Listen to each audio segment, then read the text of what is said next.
నిన్నటిదాకా మన భారత్ అంటేనే కెట్టిన బంగ్లాదేశ్ ఈవేళ కాళ్ళబేరానికి వచ్చింది.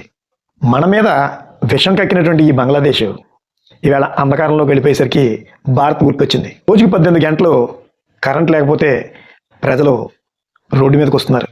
చివరికి దిక్కుతోచక బంగ్లాదేశ్ మొత్తం కరెంటులో 10% మన ఆదాని గ్రూప్ నుంచే.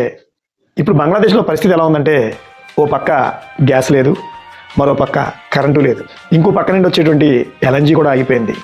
ఇప్పుడే కాదు, ఆగస్టు 6వ తారీఖు నుంచి 335 మెగావాట్ల కరెంటు కోత మాత్రమే ఉండేటువంటి బంగ్లాదేశ్ ఈవేళది 3000 మెగావాట్లకు వెళ్ళిందంటే కరెంటు కోతలు ఎంత స్థాయిలో, భారీ స్థాయిలో ఉన్నాయో మీరే ఆలోచించండి.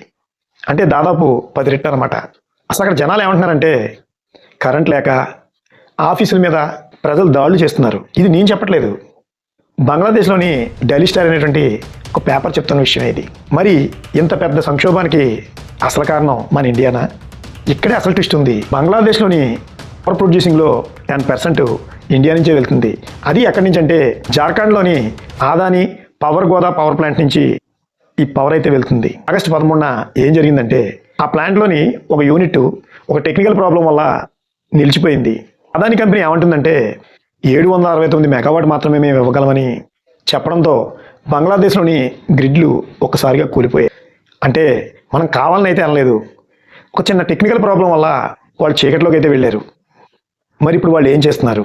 ఇక్కడే మన భారత్ యొక్క గొప్పతనం బయటపడుతుంది. ఎందుకంటే గుర్తుందా, శ్రీలంక దివాళా తీసినప్పుడు ప్రపంచం మొత్తం చూస్తూ ఉండిపోతే భారత్ మాత్రం $4 బిలియన్ ఇచ్చి ఆదుకుంది.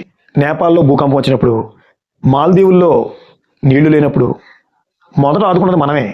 మన పొరుగు దేశాలకి ఒక అలవాటు ఉంది, అంతా బాగున్నప్పుడు చైనా కావాలి, పాకిస్తాన్ కావాలి, అమెరికా కావాలి, కష్టం వచ్చినప్పుడు మాత్రం భారత్ మాతకి జై అంటూ మన దగ్గరికి వస్తారు.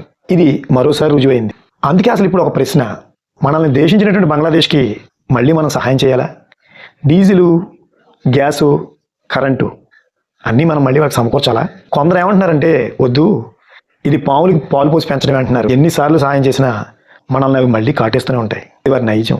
కొందరు ఏమంటున్నారంటే, పొరుగు దేశం అస్థిరంగా ఉంటే అది మనకే ప్రాబ్లం, అది మన సంస్కృతి కాదు, వారికి సహాయం చేయడం అనేటువంటిది మన డిఎన్ఏలో ఉందంటున్నారు. మరి మీకేమనిపిస్తోంది? మనం ఈసారి సహాయం చేయాలా లేదా గట్టిగా బుద్ధి చెప్పాలా?